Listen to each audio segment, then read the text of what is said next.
Some men ride into town looking for trouble. Amos Greer rode in looking for nothing more than salt, coffee, and a place to rest his mule, and walked straight into the worst thing I ever saw on the main street of a town I'd called home for 19 years. I've buried a wife. I've buried a son. I've watched drought take everything green for 100 miles. But I never once watched a stranger make a choice the way that man made his that afternoon, with the whole town screaming at his back. I'm an old man now. My hand shakes when I write this, but I'd be a coward to take it to the grave. So here it is, all of it, the way it happened, the way I saw it, the way I'll never stop seeing it. The boy was already on the ground when I came out of the feed store. That's the part I keep landing on, all these years later, when I sit out on the porch with the lamp burning down and this old ledger open across my knees. I keep a book. Always have. My wife used to laugh at me for it, said no man ever wrote himself smarter, only sadder, but I write things down because my memory's a liar and the paper isn't. So when I tell you the boy was already down before I understood what I was looking at, you can trust that, because I wrote it that same night with my hand still shaking so bad the letters crawl across the page like ants. He couldn't have been more than 14. Apache. Thin through the shoulders the way boys are before the work fills them out, and he was curled on his side in the dirt of Front Street with his arms wrapped over his head, and there were 4 men standing over him taking turns. I want to be careful here. I want to tell it true and not the way men tell it after, where they were braver than they were. So I'll say it plain. I stood on the boardwalk with a sack of cracked corn on my shoulder and I did nothing. For a long moment I just watched, the way you watch a dogfight you didn't start, the way the whole street was watching, 20 or 30 people, men and women both, some of them yelling and some of them quiet, and the quiet ones were worse. Jade Tolliver had a length of stove wood in his hand. He was the one doing most of it. Jade ran the livery, and he was a big man gone soft in the middle, and he had a grievance the size of a barn. Somebody'd been lifting tack and harness from the corral behind his place going on 3 weeks, and that morning a saddle blanket had walked off, and somewhere in the next 2 hours it had become gospel truth that the Apache boy was the one doing the lifting. Maybe he was. I never did find out for certain, and I've thought about that more than is healthy. Maybe that boy stole from Jade Tolliver. It changes nothing about what came after. A man can be guilty of a saddle blanket and still not deserve to die in the road for it. Because that's where it was headed. You could feel it. There's a sound a crowd makes when it's tipping over from anger into something with no bottom to it. A low, ugly hum under the shouting. And I'd heard it once before in my life during the war, at a thing I won't write down even now, and I heard it again on Front Street that afternoon, and my stomach went to water. The boy had stopped trying to crawl. That was the thing. He'd been trying to crawl toward the gap between the mercantile and the assay office, dragging himself by his elbows, and Jade had stepped around and put a boot on his ankle and dragged him back into the open, and after that the boy just stopped, went still, put his arms over his head and waited. And there's a particular awfulness in watching someone stop humping. I've seen animals do it in a trap. I'd never watched a child do it. I set the corn down. I'd like to tell you that I set it down because I'd found my courage. The truth is closer to the bone than that.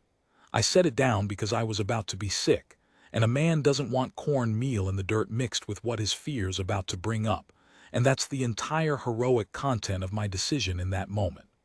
I was 44 years old, a widower, a rancher with a bad knee and a worse heart, and I was reaching for nothing braver than a clean place to vomit. And that's exactly when the stranger rode up. I want to describe him the way he came to me then, before I knew his name, before I knew anything, because the man I learned later doesn't match the man I first saw, and both of them matter. He came down the north end of the street at a walk, and the first thing I marked was the smell, because the wind was off the north, and it carried to me before he was even close, wood smoke and animal grease and tanned hide, and that high cold pine smell that clings to men who live above the timberline, a clean wild smell that didn't belong anywhere near the dust and manure of our town. He was on a mule, not a horse, a big raw-boned Molly with a pack frame, and he led a second mule behind. He wore buckskin gone black at the seams with use, and a hat that had lost any shape it ever owned, and his beard came down past the second button of his shirt. Gray shot through the brown of it. He was not a young man.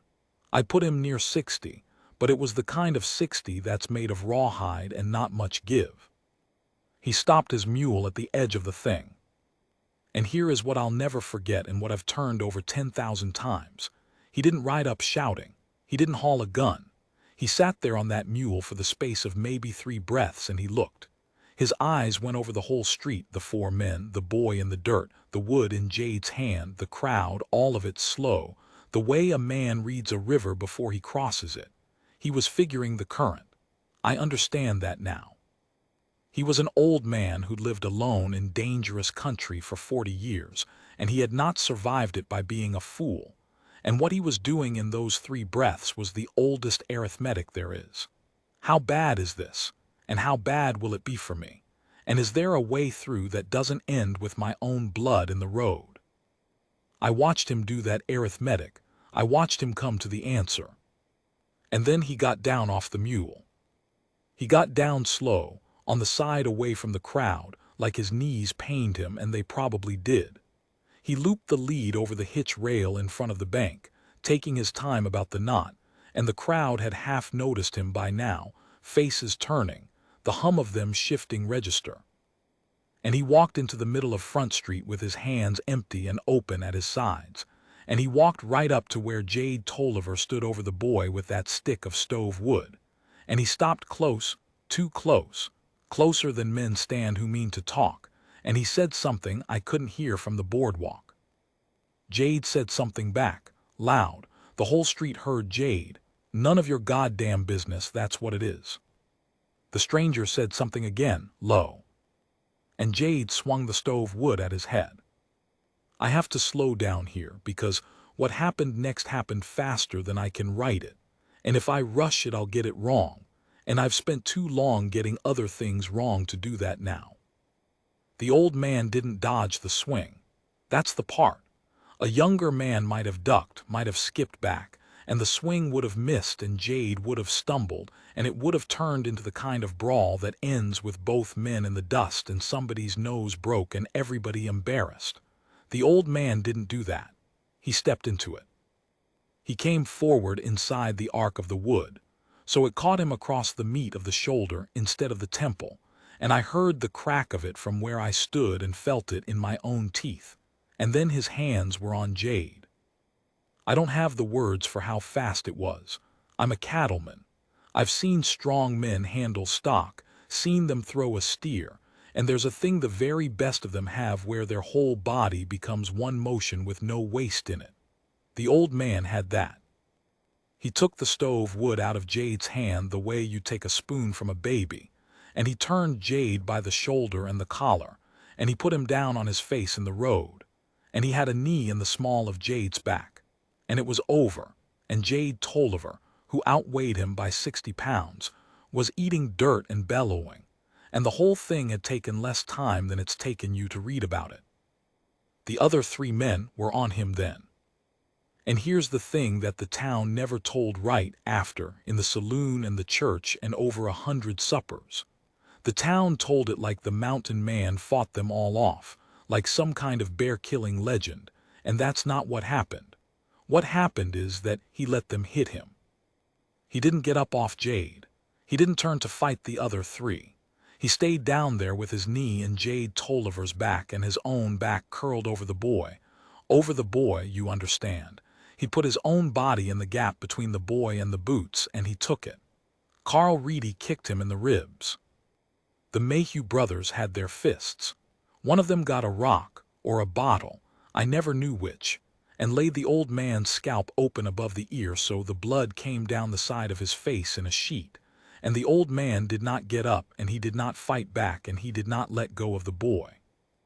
He just took it, and he kept his eyes open. And I swear this on my wife's grave, he kept talking, low and steady, not to the men hitting him, to the boy. Right into the boy's ear, the whole time, this low, steady stream of words, and I was too far to hear them. And to this day, I don't know what a man says to a child while 3 grown men beat the life half out of him. but he said it the entire time and he never stopped. That was the decision. That's the one the title of this whole sorry story turns on, though I didn't understand it then. It wasn't the fight. Any fool with strong hands can fight. The decision was the not fighting. The decision was to make himself the thing they hit so they'd stop hitting the boy, and to keep making that decision, blow after blow, when every animal instinct a man owns is screaming at him to get up and save his own skin.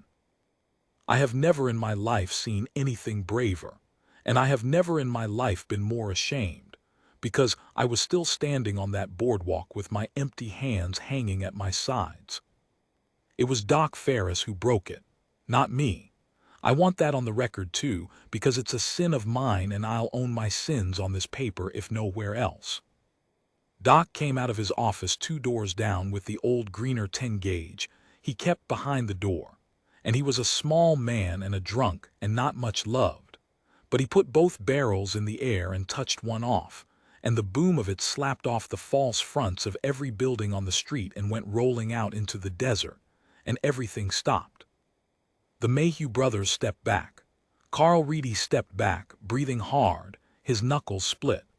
Jade Tolliver got up off the ground spitting and clawing at his own face where the dirt had caked into the sweat, and he was past words, just making this noise in his throat. And the old man stayed down over the boy a moment longer. Then he raised his head.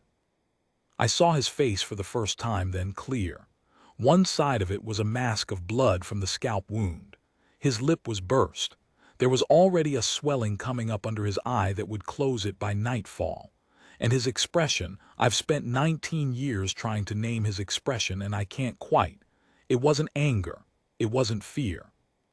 It was something almost gentle, almost sorry, the look a man gives a dog that's bitten him out of pain, where he understands the biting even as it draws his blood. He looked up at those 4 men with his face running red and he looked sorry for them, and that, more than the blood, more than the fight, is the thing that shut the street up, because there's no comeback to that. You can answer a man's anger. You can't answer his pity. "He's a boy," the old man said. It was the first thing I heard him say clear.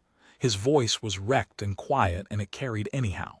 "Whatever he done, he's a boy, and you're grown men, and you'll have to live the rest of your lives being the men who did this in the middle of the road where God and everybody could see.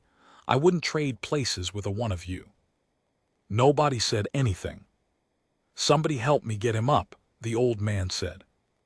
And nobody moved. 20 or 30 of us, and nobody moved, and the shame of that is a coal I've carried in my chest for 19 years. So I'll tell you the one thing I did right that day, the only thing, the thing I cling to. I came down off the boardwalk. I crossed the street with my heart going like a trip hammer and my bad knee threatening to fold, past Jade Tolliver who looked at me like I'd spit in his church, past the Mayhews, and I knelt down in the dirt next to the old man, and up close the smell of him was wood smoke and copper blood, and up close the boy's face was a horror, already swelling, one eye gone, his nose pushed off true, blood and snot and dirt all run together, and the boy was conscious, his good eye open and fixed on the sky. And he was making no sound at all, and that silence was the loudest thing on Front Street. "On 3, the old man said to me, like we'd known each other 20 years. "Mind his arm, I think it's broke." We got him up between us. His name was Amos Greer.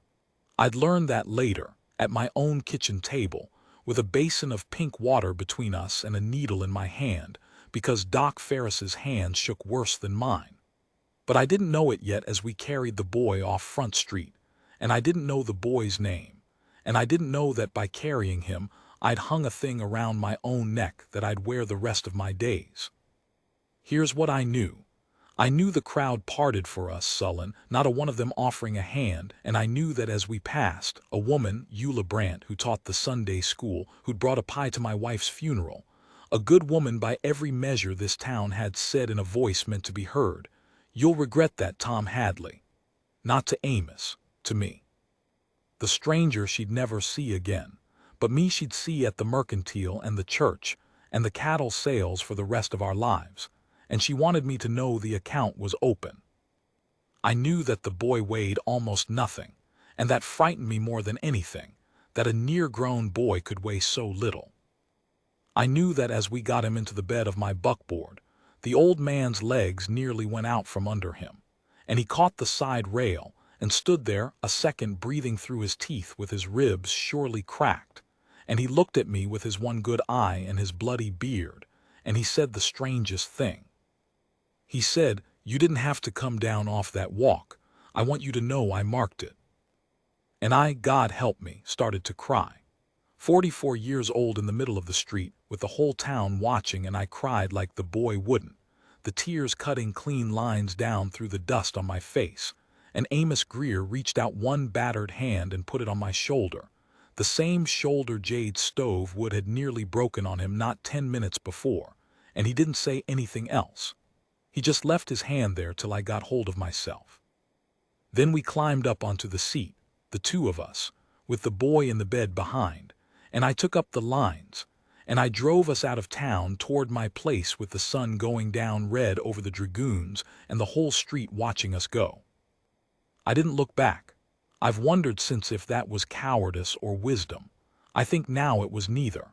I think I just couldn't bear to see their faces because I knew those faces, everyone, and I knew that something had broke between us that wasn't going to mend, and I wasn't ready yet to know it for certain. The boy made his first sound about a mile out of town. A small sound, swallowed, the kind a person makes when they've held it as long as they can. Amos turned around on the seat, slow, his ribs catching him. He reached back and found the boy's good hand in the dark of the wagon bed, and he held it. "I got you," he said. "I got you not far now." And I drove, and the desert turned blue and then black around us, and I had no earthly idea that the worst of it hadn't even started. My kitchen was the only room with light enough, so we laid him out on the long table where I'd eaten alone every night for 2 years since my Sarah passed, and we cleared the lamp and the salt cellar and her good blue plate that I'd never had the heart to put away, and we set the boy down on the bare wood like something brought back from a war. I want to set down what I learned about pain that night because I'd thought I knew. I broke a leg once, been gored once, watched my wife die slow of the wasting sickness over a winter, and I'd thought between the lot of it I'd seen the far country of pain. I hadn't. The boy had a broken arm, 2 broken ribs that I could feel grinding under my fingers, a cheekbone caved in on the left side, 3 teeth gone, and a cut over his eye that needed 11 stitches before it would lay closed. He had boot prints on his back, blue-black already. He had a burn on his neck, old, healed wrong, weeks old, that had nothing to do with that afternoon, and that neither Amos nor I asked about, though I saw Amos look at it a long time. And he never once cried out. That was the thing that broke me. Through all of it, the cleaning and the setting and the needle, he made no sound but his breathing, and twice when it got very bad he turned his face toward Amos, and Amos would lean down and say something low in a tongue I didn't know, Apache, I supposed, though I learned later Amos's Apache was rough and full of holes, half traded for over the years, and the boy would settle. He trusted that old man with everything he had left. I'd watched the two of them meet not 8 hours before. In the worst circumstance, 2 souls can meet in, and already the boy trusted Amos the way you trust the ground. "How do you know him?" I asked, somewhere in the small hours, threading the needle for the cut over the eye because Doc Ferris had sobered up enough to be ashamed, and gone home, and Amos's hands were too big and too damaged for the fine work. "I don't," Amos said. I stopped with the needle halfway. "Never saw him before today," Amos said. "Same as you." I have to tell you about Amos now, because the next part won't make sense without it, and because he deserves to be more than the legend the town made of him. The truth is both smaller and larger than the legend. He talked that night, while I sewed and after, while we sat with the boy between us in the lamplight waiting to see if the swelling would let him breathe through the night. He talked the way men do when they've been alone too long and something has cracked them open, not bragging, not confessing exactly, just letting it out in pieces because the pieces had been pressing on him for years. He'd come down out of the San Juans, away up in Colorado, where he'd trapped and prospected and lived mostly alone since before the war. He'd had a wife once, not a white woman.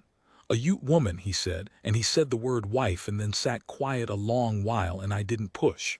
She died. He didn't say how and I didn't ask. They'd had a daughter. The daughter had lived to be 9. Cholera, he said finally to the lamp. Came up the trail with a freight outfit, killed near everybody in the camp. I dug 11 graves that summer and 2 of them were mine to dig. He turned his cup in his hands. After that I went up high and I stayed up high. 40 years more or less. A man can go a long way into the mountains. You'd be surprised how far. Far enough you can almost stop being a man at all, just a thing that lives like a marten or a bear. That's what I was after, I think. To stop being a man, on account of being a man, had cost me everything twice over. Then why'd you come down? I asked. He looked at me a while. The swelling had closed his one eye now, and the other was bloodshot and old and very tired. Salt, he said, coffee, was clean out of both. And then, after a moment, the smallest crook at the corner of his ruined mouth. Hell of a thing, ain't it? 40 years a hermit, and what fetches me back down among people is wanting cream in my coffee. I laughed. I couldn't help it. It came out of me wrong, half a sob, but it was a laugh, and Amos's eye crinkled, and for 1 second across that table with a broken boy between us, we were just 2 men who'd found the same thing funny, and I have held onto that second. There aren't many of them in this story. I'll take the ones there are. And then I rode into your town, he said, and the humor went out of him, and I saw 4 grown men killing a child in the road, and I thought. He stopped. His big scarred hand came up and pressed flat against his own chest, against the cracked ribs, like he was holding something in. I thought about my girl, 9 years old, and I thought if she'd lived and she'd been the one in the road, what would I want a man to do? And there wasn't but one answer to that. There's never but one answer to that, Tom. The trouble is most men spend their whole lives finding reasons not to hear it. The boy woke near dawn. I was dozing in my chair. Amos was at the window. He hadn't slept, hadn't so much as sat down, just stood at the window watching the road from town go gray with the coming light. And I understand now that he was watching for what he knew was coming, and I didn't yet. I came awake to a sound, and it was the boy, and he was trying to sit up, and his good hand was scrabbling at the table edge, and his one good eye was wide and white-trimmed with terror, because he'd woke in a white man's kitchen with no idea on God's earth where he was or what would be done to him there. Amos was across the room before I was even full awake. He got the boy by the shoulders, gentle, and got him lying back down, and he talked to him low in that broken Apache, and I caught the boy's eye moving from Amos's face to mine and back, doing his own terrible arithmetic, the same kind Amos had done in the street. How bad is this, and is there a way through?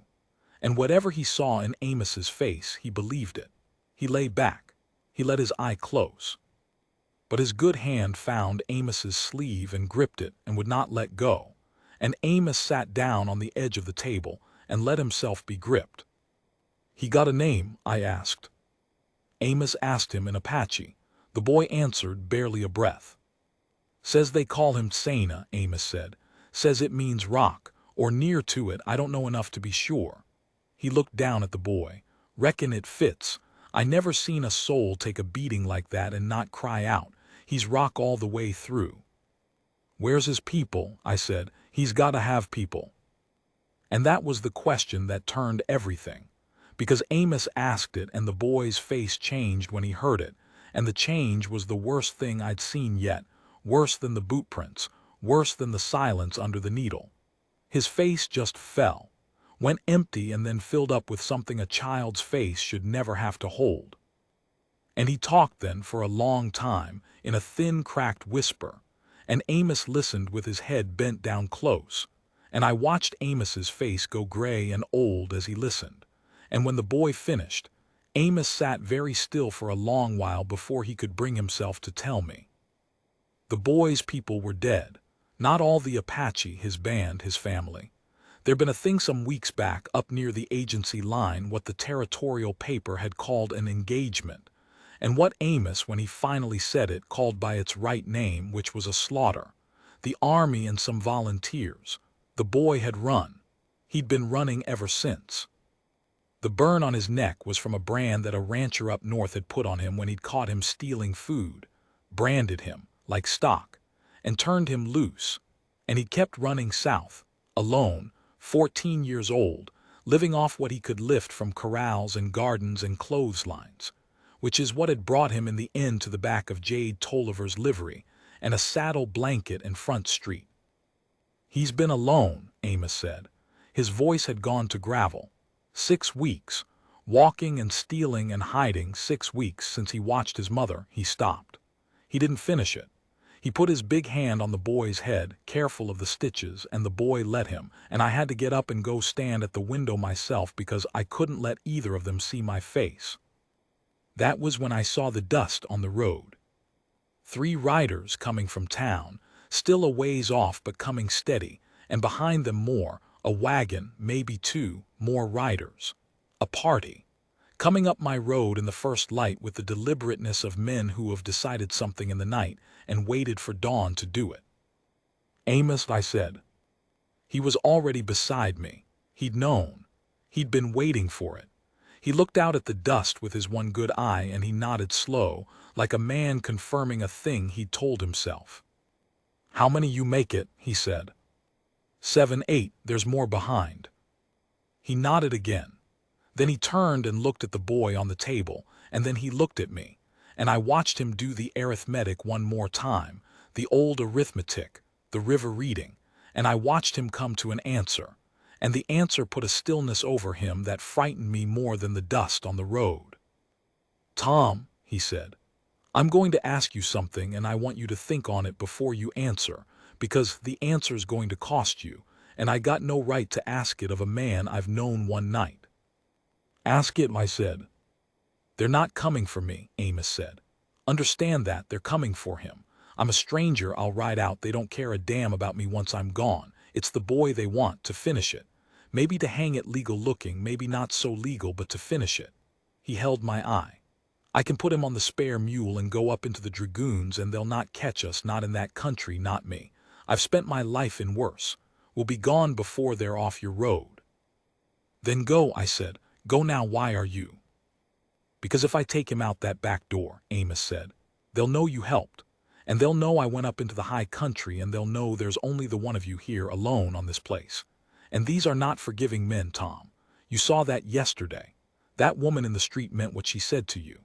I take the boy and run, and I'm safe, and the boy's got a chance, but you're the one they'll have left to settle with. You and this house and your stock and every dawn for the rest of your life." The dust was closer. I could hear them now faint, the jingle and creak of a mounted party. "So I'm asking you," Amos said. "I can give you a way out. I can leave the boy right here. I can ride out the back and be gone, and you can hand him over and tell them the mountain man forced his way in, made you take him, and you were waiting for daylight to bring the boy to town yourself, like a good citizen. They'll believe it. They'll want to believe it because it lets them keep you, and a town like this doesn't have so many men in it that it can afford to lose one like you. You'd be square with them by noon." I stared at him. "You'd hand the boy over," I said. "No," Amos said very quietly. "I would not. Not ever, not for anything. That's not a road I'll walk. But I'm not asking what I'll do. I know what I'll do. I'm asking what you'll do because it's your house and your life and your town, and you came down off that walk yesterday when nobody else would, and I'll not steal your choice from you the way I stole that stick of wood from the fat man. You earned the right to make it. So make it. They'll be in the yard in 5 minutes. Do I take the boy and you save yourself, or—" "Take him out the back," I said, "and I'm coming with you." I want to be honest about the moment I said it, because the legend gets this part wrong too, makes me out braver than I was. The truth is I didn't decide it the way you decide a thing with reasons. There weren't reasons. The reasons were all on the other side, my land, my cattle, my whole life was here. And a man my age doesn't start over, and I knew that riding out that back door meant never coming home to this house again, this house where my Sarah had lived and died, where her blue plate still sat in the cupboard. Every reason said hand the boy over and keep your life. Eula Brandt's reasons. The town's reasons. Good reasons, reasonable reasons, the reasons that let men sleep. But I'd stood on that boardwalk the day before with my hands hanging empty while a child got beaten in the road, and I'd had to come down off it too late to matter, and I had spent the whole night with the taste of that lateness in my mouth like copper. And I've thought about it 19 years, and this is the closest I can come. I think I'd already decided up there on the boardwalk, in the moment I set down the corn. I'd just been slow getting the rest of myself to agree. Tom, Amos said, and there was something in his voice I hadn't heard yet, something raw. You don't have to, this ain't your. You said it yourself, I told him. There's only the one answer. The trouble's just that most men spend their lives finding reasons not to hear it. I was already pulling Sarah's good winter coat off its peg, the one I'd never been able to give away, to wrap the boy in. Well, I heard it. Now help me get him up. You said 5 minutes. Amos looked at me for a second that seemed to stretch out long. And then that old ruined face did something I'll carry to my grave. It crumpled, just for an instant, the way a man's face does when he's been braced against a thing alone for so long that the simple fact of company nearly undoes him. 40 years up high. 40 years deciding there wasn't but one answer, and that he'd have to be the only one in all the world willing to hear it. And here, in a dead woman's kitchen, at the edge of the worst morning of both our lives, somebody'd said it back to him. All right, he said, rough. All right then, get the boy, I'll see to the mules.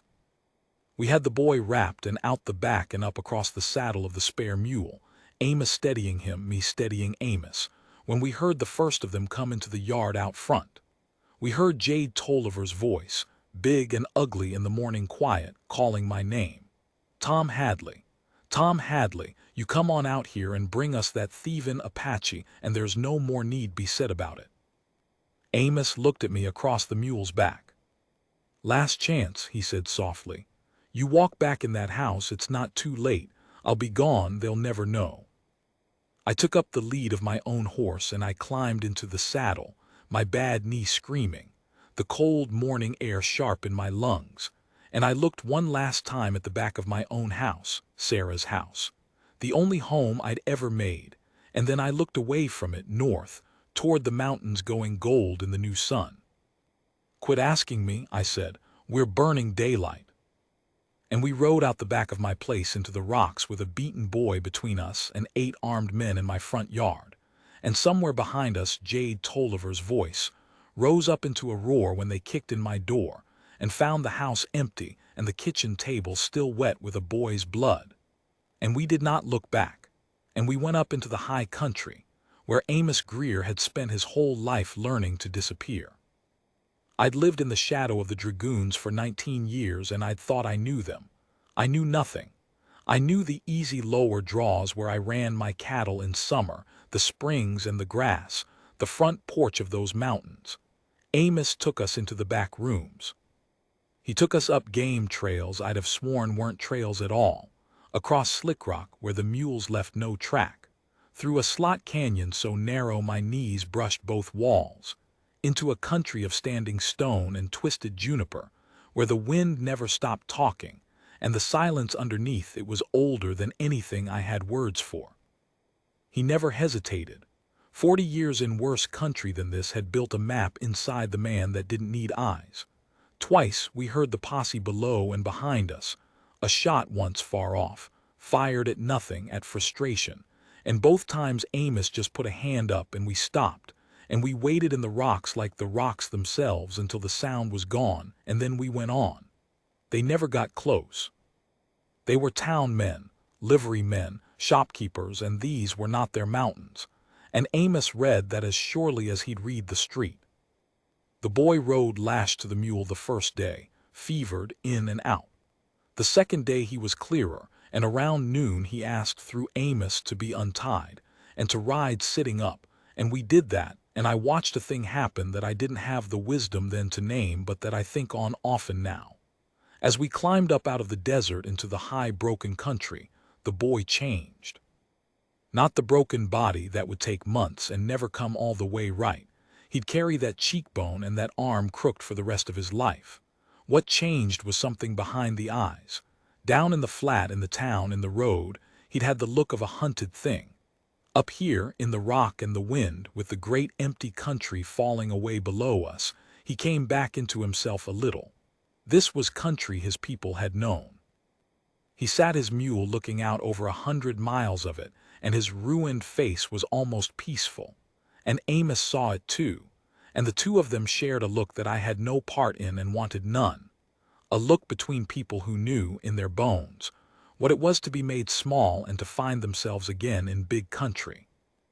That night we camped in a notch high up with a spring, and Amos made a fire small and smokeless in a way I couldn't have managed in a year of trying, and we ate, and the boys slept, and Amos and I sat up. "There's a man," Amos said, "I traded with years back. Lives over the line in the Chiricahuas, white man married into the people, runs cattle and keeps to himself and asks nobody's business. 3 days east of here, hard country the whole way. He'll take the boy, get him to his own kind, what's left of him, or raise him, or I don't know. But he's a good man and he's far from your town and he owes me from a long time back." He poked the fire. "I'll get the boy there, that's the plan." That was always the plan, soon as I saw how it lay. "I'll get him there," I said. "You said 3 days east, we can." "No," Amos said. And there was something in how he said it that made me look at him hard across the little fire. He'd been holding himself careful for 2 days. I'd put it down to the ribs. Now in the firelight I saw the color of him, the gray-yellow under the weathered brown, the sweat on him though the night was cold, and I saw the way he sat with his arm pressed in against his side, and I felt the bottom go out of my stomach for the second time in 3 days. "The ribs," I said. "One of 'em," Amos said, almost apologetic, "didn't break clean, went inward." He said it the way another man might mention a missed meal. "Something's tore up inside, Tom. I've seen it in stock. I've seen it in men. I know the look of a thing that's bleeding where you can't get at it." He looked at me steady. "I've maybe got the strength to get that boy 3 days east through hard country. I've not got the strength for much past that. So there's no sense in 2 of us going, where one of us'll have to come back over the same ground alone." I started to argue. I had 100 arguments. I'd been a fool with a needle 2 nights running, and I wanted to put my hands inside the man and pinch off whatever was bleeding the way I'd pinch a cut on a calf. And I knew, even saying it, that there was nothing, that we were 2 days from the nearest doctor, and the nearest doctor was Doc Ferris, and Doc Ferris couldn't have saved him on his own kitchen table with a week's warning. And that the thing inside Amos Greer had been set in motion, by a stick of stove, wood swung at a stranger's head by a man defending the honor of a saddle blanket. "Then we both turn back," I said. "We find another way for the boy, we." "Tom," he said my name gently. "Listen to me now because I'm tired and I won't say it but the once. I've been 40 years trying to stop being a man. You understand? Trying to wear it down to nothing, up high alone, on account of being a man hurt too much. And then I rode down into your town for coffee and there was that boy in the road. And I found out I was still a man all the way through, after all that trying. And it like to killed me, the being it, I mean the caring, after I'd worked so hard to quit." He almost smiled. "And now here I am, and I've got one good thing left to do with the man I am, and it's 3 days east, and you take it from me to keep me alive a few weeks longer in a bed somewhere being no use to anybody. No. No, I'll not have it. You go on home, or go on somewhere since homes may be spoiled for you now, and I'm sorry for that, I am, but this last part's mine." I couldn't speak. The fire snapped. Somewhere far below a coyote started up and another answered it. "Besides," Amos said, and now he did smile, the firelight catching the gaps where his teeth had been, "you got to go back down and live, Tom. Somebody's got to. Somebody's got to be down there in the flat country where the people are, being the kind of man who comes down off the boardwalk. That's harder than what I'm doing, you understand. Any old hermit can do one brave thing at the end and call it square. Living down among them day after day, with that woman saying you'll regret it and meaning it, and going to the mercantile anyhow and the church anyhow and not turning into one of them, that's the hard road. That's the one wants a strong man on it. You leave the dying to me. I've a knack for it. You take the living. It'll cost you more." In the morning, the boy understood without being told. I don't know how. Maybe the country taught him, or maybe grief teaches you to read the signs of the next grief coming, and God knows that boy had grief enough to be fluent in it. But he woke and he looked at Amos and he looked at me, and his good eye filled and spilled over, the first tears I'd seen him shed through all of it, the broken arm and the branded neck and the murdered family. He hadn't wept for any of that, not where I saw, and he wept now silently for an old white man he'd known 3 days, and Amos went to him and held him. And they stayed like that a long while in the cold dawn, while I saw to the mules, and gave them what privacy 2 men can give in a notch the size of a parlor. We split what we had. I gave Amos most of it, the food, the better mule, my own coat for the boy on top of Sarah's. Amos tried to argue and I told him to shut up, that I was a man learning to make hard choices, and he could let me practice on the small ones, and that got the ghost of a laugh out of him and cost him a wince when his side caught. Then it was time, the way it always is too soon. Amos got the boy mounted. He was moving slow now, careful, a man husbanding a thing that was nearly spent, spending it on purpose in the one direction he'd chosen. He came to me last. He stood in front of me in the new sun, this enormous wrecked old man who smelled of wood smoke and pine and now, faintly underneath, of something else, something I knew from the sick room, the smell of a body starting to fail. And he put out his hand and I took it, and his grip was still strong, strong enough to hurt, and I was glad of the hurt. "You never told me your boy's name," he said. "You said you lost one, same as I did, you never said his name." It caught me clean under the heart. I hadn't known he'd remembered, through all of it, that one thing I'd said about myself in the kitchen the first night. "Daniel," I said, "he was 6, the fever same as took your," I couldn't finish either. Amos nodded slowly. He looked over at the Apache boy on the mule, Tsena, Rock, 14 years old and the last of his line, watching us with his ruined, patient face. "Funny thing," Amos said, "world takes our children, yours and mine both took 'em little, and then it puts another one in the road in front of us, half killed, and asks what we're made of." He let go my hand. "I think maybe that's the only question it ever really asks, Tom. The whole rest of it's just weather." He turned and got himself up onto the mule, slow, hauling against the pain, and I didn't help him because I understood by then that he didn't want help with it, that doing it himself was part of the thing. He gathered the lead of the boy's mule. He looked down at me one last time. "You came down off the walk," he said. "Out of all of 'em you came down. I'll be thinking on that the rest of the way. It's a good thing to be thinking on." And then he made a small sound to the mules, and they started east, up out of the notch into the standing stone, the old man and the boy, and I stood by my horse in the spring snowmelt and the morning and I watched them go. The boy turned around once. He didn't wave, I don't think he knew how, or it wasn't his way. He just looked back at me for a long moment, fixing me in his memory the way I was fixing him in mine, and then he faced forward again and they went up over the rise and the rock took them and they were gone. I never saw either of them again. I went back down.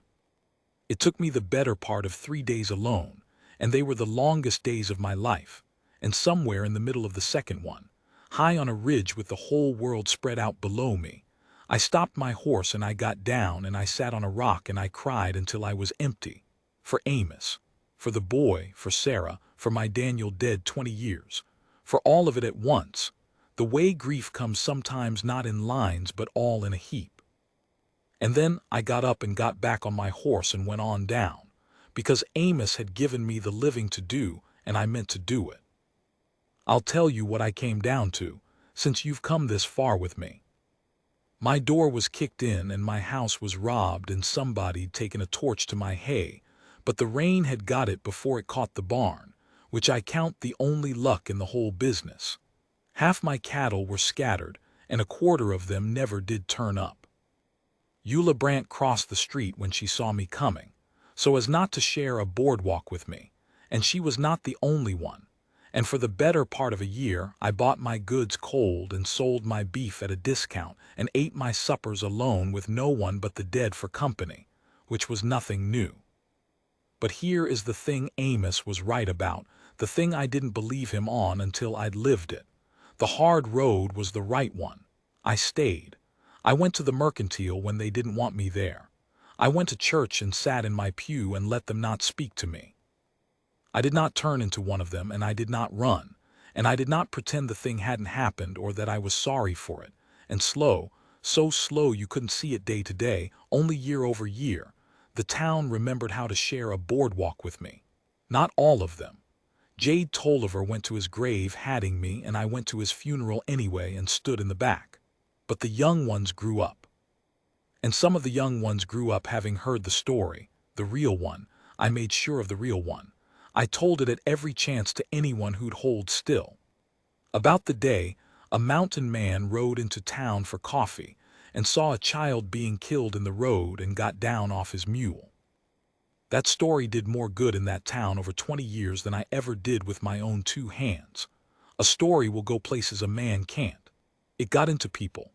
There are men grown now in that town who came down off the boardwalk, in their own lives, in their own moments, because of a tale they heard as boys about Amos Greer, and not one of them ever met him.